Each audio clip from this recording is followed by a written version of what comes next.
လေးလာနေရမို့ဒီနေ့စားလို့ဖြစ်တယ်တာမန်နေ့တွေချက်ပို့လို့ဖြစ်တယ်ဒီနေ့ကတော့ dopamine အတော်ထွက်ပါတယ်လှုပ်ရှားကုန် yes exactly dopamine ကအားလုံးပြီးပြောက်တဲ့နေ့ထွက်တယ်ဟိုးရင်လာရမှာတော်တော်ကို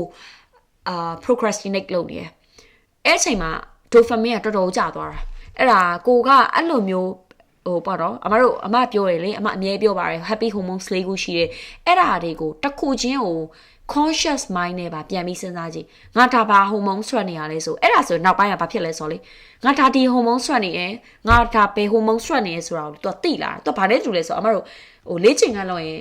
အလေးကျင့်ခန်းဟိုပေါ့နော်အမတို့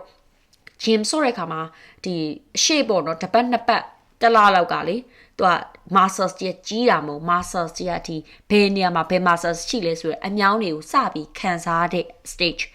အမတို့ကမသိဘူးဒါပေမဲ့နောက်လာတွေကျတော့ဘယ်အမြောင်းဘယ် muscles ကတက်လာတယ်နာလာတယ်ဆိုတာသိတယ်အဲ့လိုပဲအမတို့ရဲ့ဒီအုံနောက်ရဲ့အတိရလည်းအဲ့အတိုင်းပဲသွားတယ်ဒီဟာဆိုရင်တော့ငါရဲ့ဘယ် dopamine ထွက်နေပြီ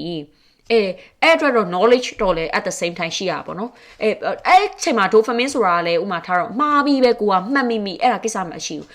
ပြောချင်တာဥမာထားတော့ကိုက dopamine ထွက်နေတယ်ဒါပေမဲ့ကိုက oxytocin လို့မှတ်မိတယ် it doesn't matter ဒါပေမဲ့အမတို့က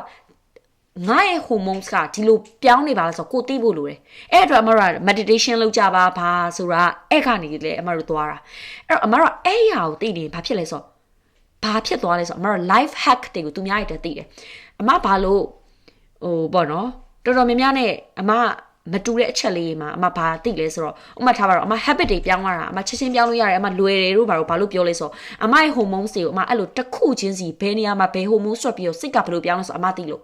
အဲ့ဒါကတရားထိုင်တဲ့သူတွေကပိုသိလိမ့်မယ်ဒါပေမဲ့တရားထိုင်ပြီးတော့ knowledge အခုလိုမျိုး happy hormones တွေအကြောင်းလို့ဒီစာရီမဖတ်ထားတဲ့သူကြတော့ကိုယ့်အကူခန္ဓာကိုယ်ပြောင်းလဲမှုလောက်ပဲသိမယ်ဒါပေမဲ့စာဖတ်တဲ့ဒီ resource ရဲ့ information ရဲ့ဒီကတကယ် practice လုပ်နေခန္ဓာကိုယ်ရဲ့ပြောင်းလဲမှုတွေကိုသိနေတဲ့သူတွေနှစ်ခုပေါင်းနေကြဘာဖြစ်သွားလဲဆိုတော့ပြောရမယ်ဆိုရင်နောက်ထပ် leverage တစ်ခုရောက်သွားတယ်အဲ့ချိန်မှာကျတော့ဘာဖြစ်သွားလဲဆိုတော့ okay ငါဒီချိန်မှာဒီ hormone ဆွတ်တယ်ဒီလိုနဲ့စကားပြောတဲ့အခါမှာငါတော်တော်လေးကိုစိတ်ကအရန်ကို excited ဖြစ်ပြီးတော့ဖြစ်သွားတယ်ပေါ့ဒါဆိုရင်ဒါ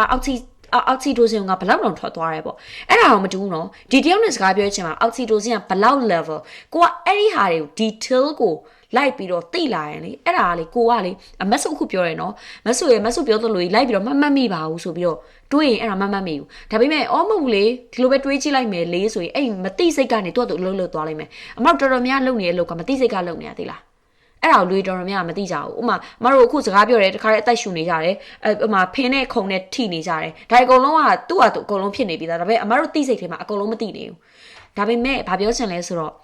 တိတိလေးတွေကိုလိုက်ပြီးတော့အမတို့ notice ဖြစ်လာတဲ့အခါမှာကျတော့ပြောင်းသွားတယ်မတူတော့ဘူး